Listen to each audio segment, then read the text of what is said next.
Assalamu alaikum wa rahmatullahi wa barakatuh. Bismillah ar-Rahman ar-Rahim. This is the third lecture of session 12 about why the mean matters.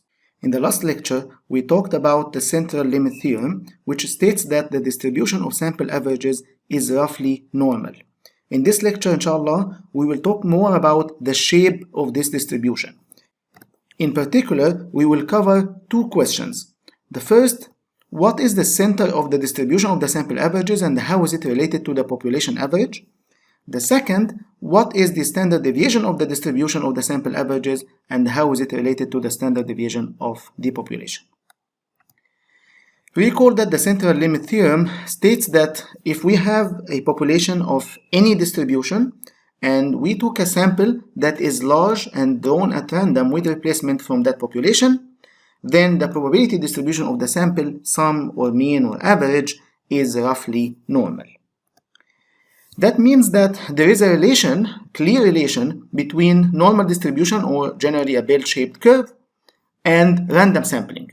So if we took a random sample from a population, then the distribution of its average is normal.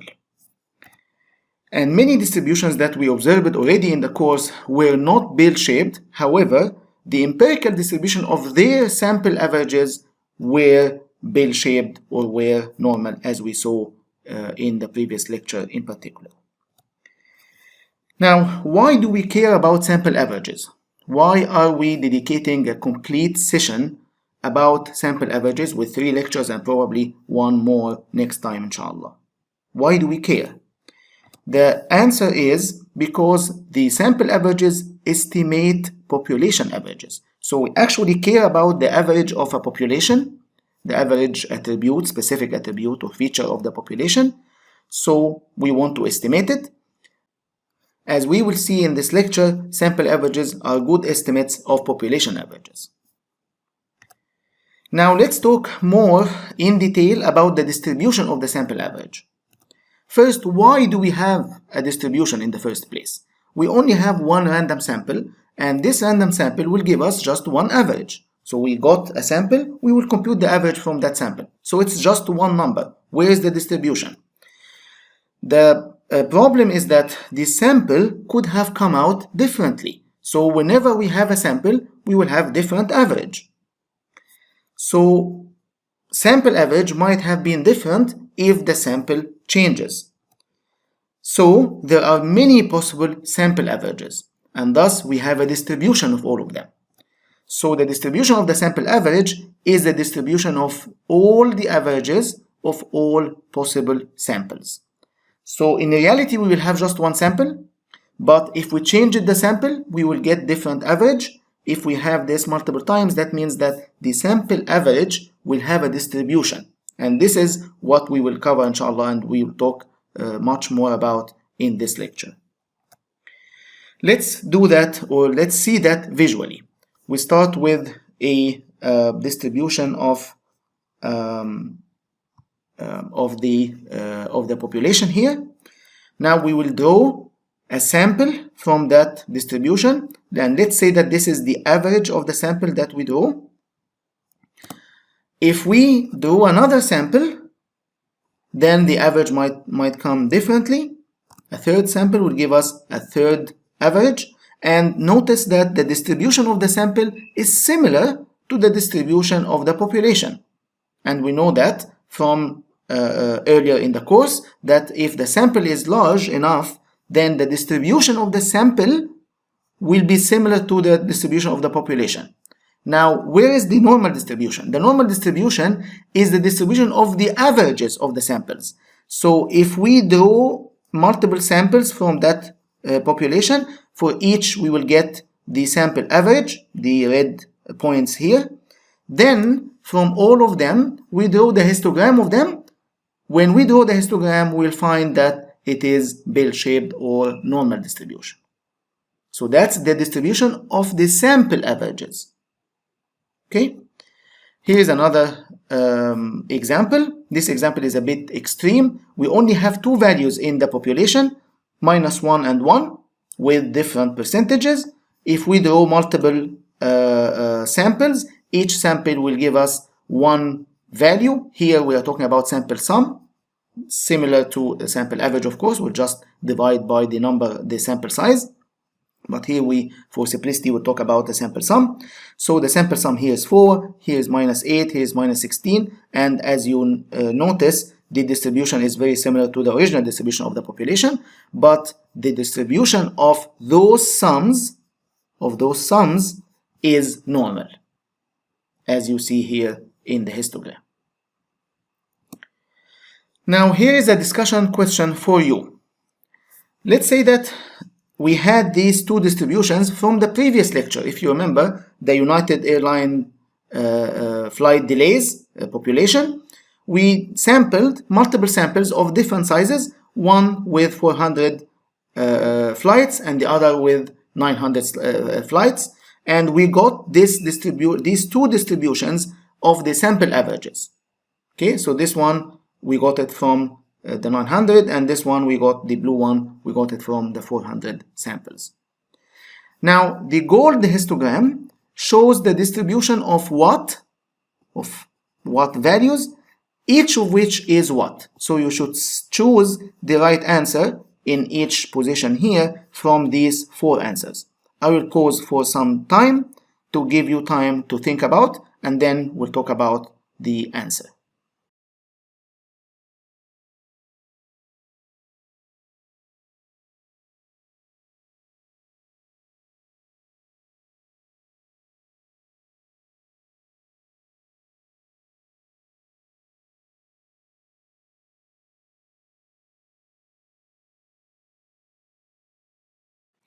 So the first one is the distribution of how many values.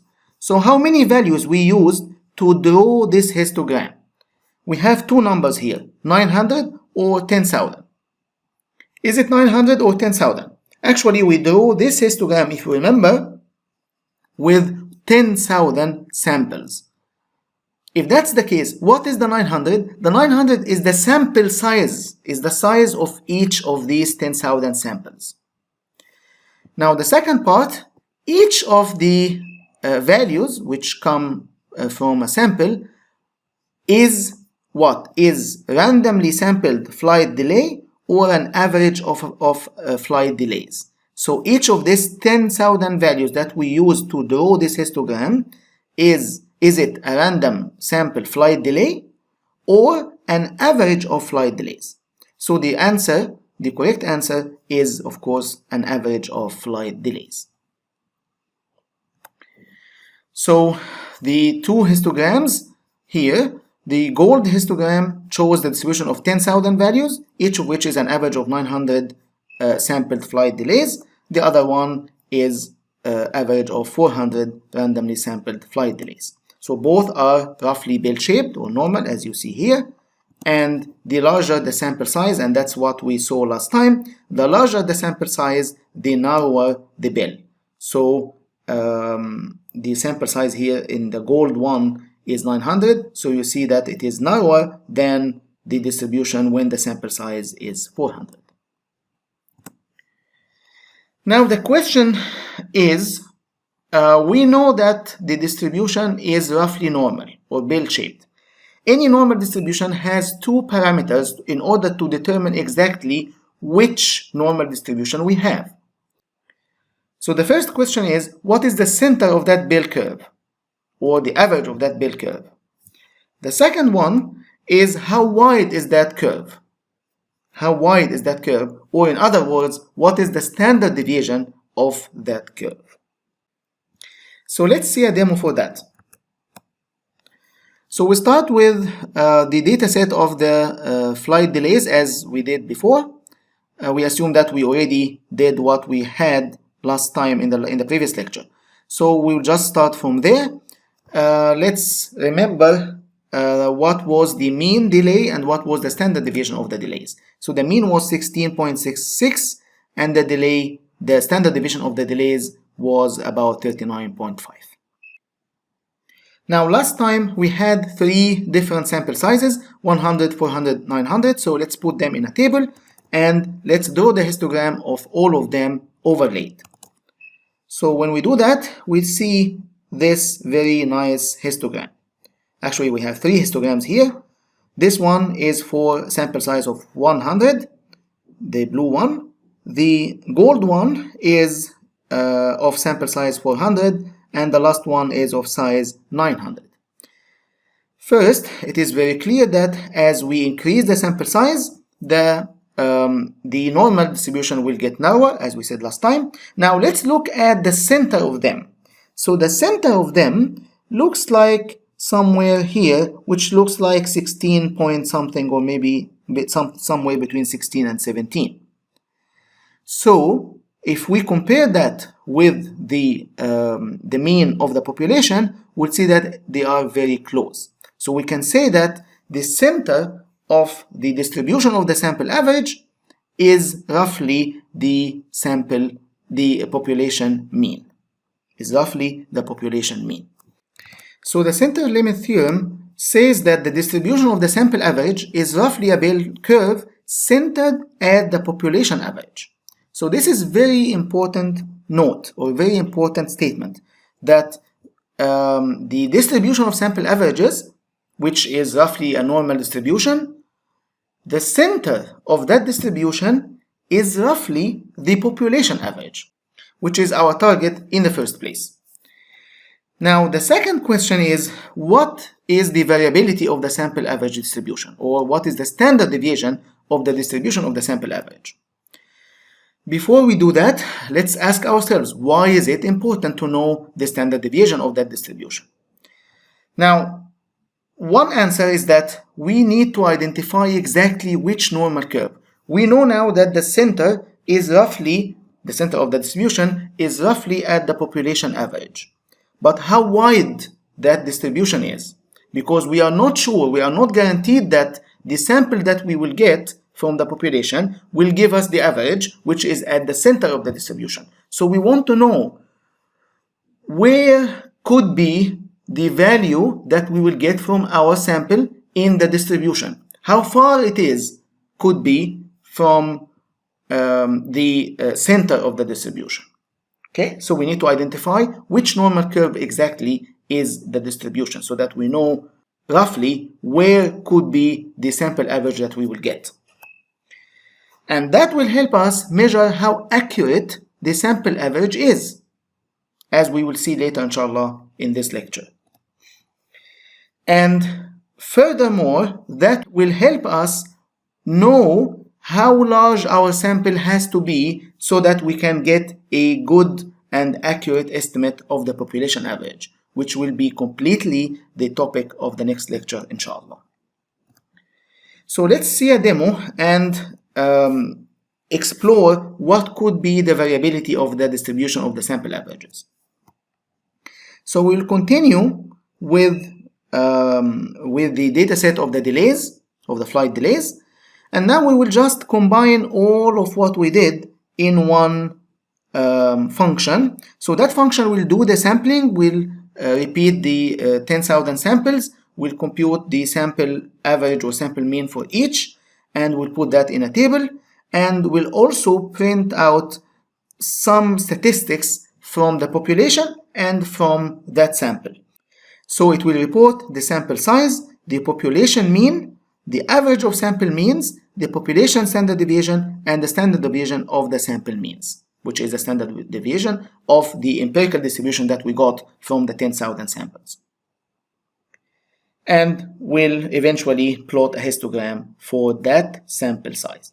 So let's call that with 100, so which means that we will get 10,000 samples, each of a sample size of 100, and we'll draw the histogram of all the averages of these samples. So here is the output. So that's the distribution, and here are the statistics. So the sample size is 100, the population mean is 16.65. Of course, that is constant because that's what we know from the population from previously, right? So that will not change if we change the sample size. That's we assume here that we know the population average, which is 16.65. Now the average of sample means, the average of this distribution is 16.654. So you see that it is very, very close to the population mean, as we talked about a couple of minutes ago. The population standard deviation is 39.4. Again, this is a constant that we saw before.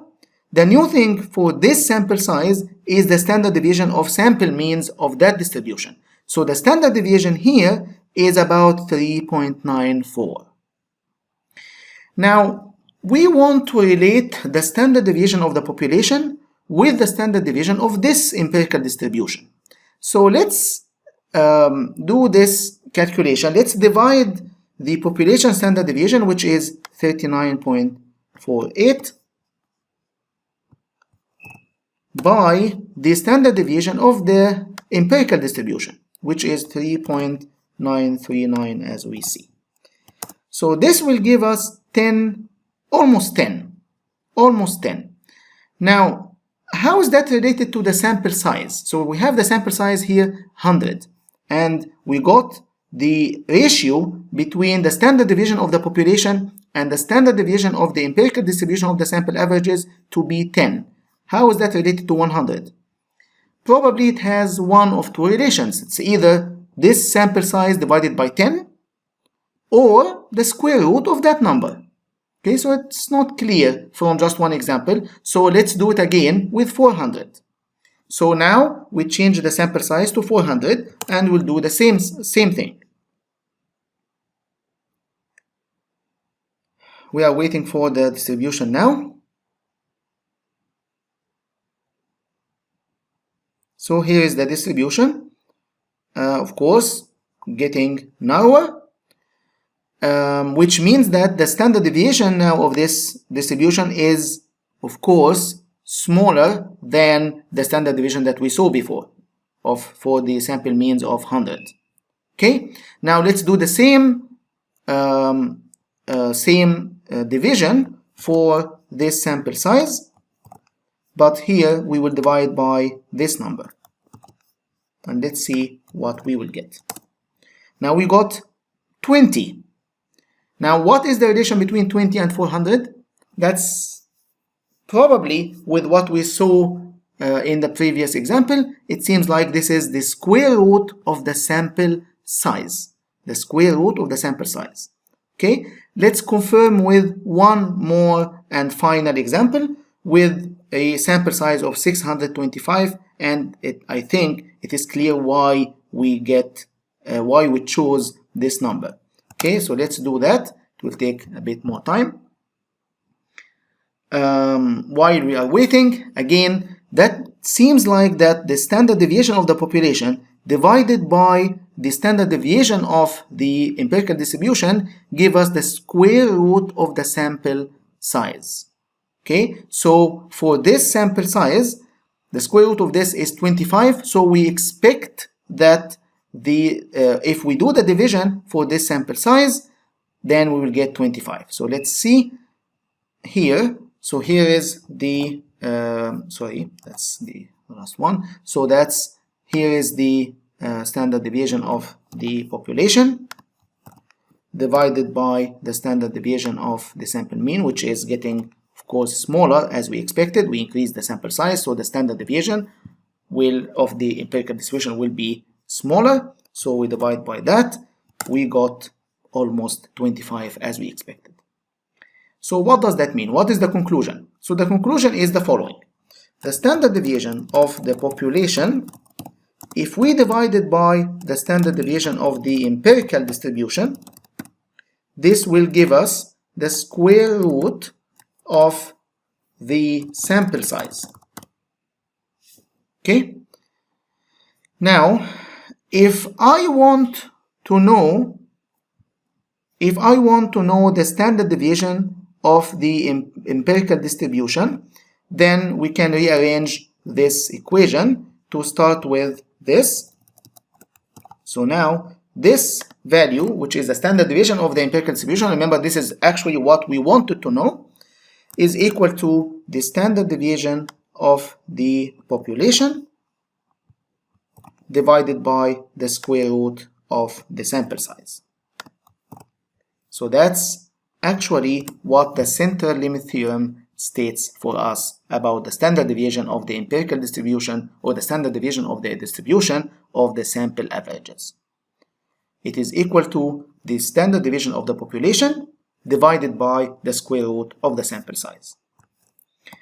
So here is what we get. So by the central limit theorem, it is roughly normal, the distribution, and the center is the population average, which we saw before. Now this is the new thing. The standard deviation of that distribution, the distribution of the sample averages, is equal to the population standard deviation divided by the square root of the sample size.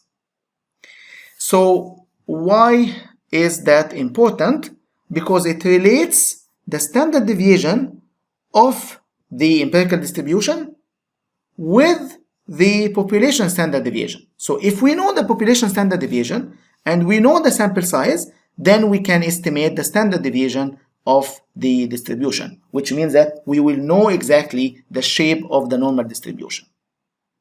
If we know exactly the shape of the normal distribution, we can do very easily more accurate estimates of the population average. And that's what we will see, inshallah, in the next lecture. But before that, let's go through some discussion questions. The first one, the population, let's say that the population has average 70 and the standard deviation 10. Okay, so that's the distribution of the population. It has average 70 and the standard deviation of 10. One of the histograms below is the empirical distribution of the averages of 10,000 random samples of size 100 drawn from the population. Okay, which of these histograms is the histogram of the empirical distribution of the 10,000 random samples? So we start from a population which has an average of 70, that's the population mean, and a standard deviation of 10. So that's the population standard deviation. Okay, and we want to know which of these is the empirical distribution of the sample averages from that population. So we know in advance that it has to be normal distribution, and it is very clear that all of these are normal distributions. Okay, and all of these also are centered around 70. Okay, all of these are centered around 70, which is the population mean, as we saw earlier in the lecture. So what is the difference between these three? The difference is the standard deviation, right? So you need to think about what is the standard deviation, and thus which of these has the standard deviation that you got. So I will leave that to you. The next question, a city has 500,000 households, 500,000 residents. The annual incomes of these households have an average of $65K and a standard deviation of $45K. The distribution of the incomes is one of these three answers. So let's read it again. So the city has 500,000 households, and the average of the annual incomes of them is 65K, and the standard deviation is 45K. So what are these? These are the average and the standard deviation of a population of annual incomes of that city. So that's the population. Now the question is about the distribution of the population itself. Is it roughly normal because the number of households is large, or it's not close to normal, or maybe close to normal or not? We can't tell from the information given. So I will pause for some seconds and answer it with you.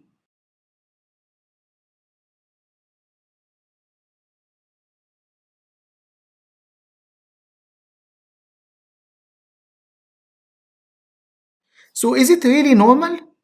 How can we know it's normal? Because as the question says here, the number of households is large. That doesn't say that it is normal. The central limit theorem says that if we took a sample from that population, the average of that sample is distributed as normal distribution. But it doesn't say anything about the population itself. It says regardless of the population distribution. So number A is wrong. it's not close to normal. Also, we don't know. Okay, we don't know. We cannot know from what we have here whether it is normal or not. So actually, the correct answer is number C. Maybe close to normal or not. We can't tell from the information given. Okay, so we don't know actually the distribution of the incomes here. So the next question and the final question in this lecture is the same context. So we still have the same city with the same average of incomes and the same standard deviation. Now we took a random sample of 900 households from that population. So now we have a sample of 900 and we need to fill in the blanks here and explain why.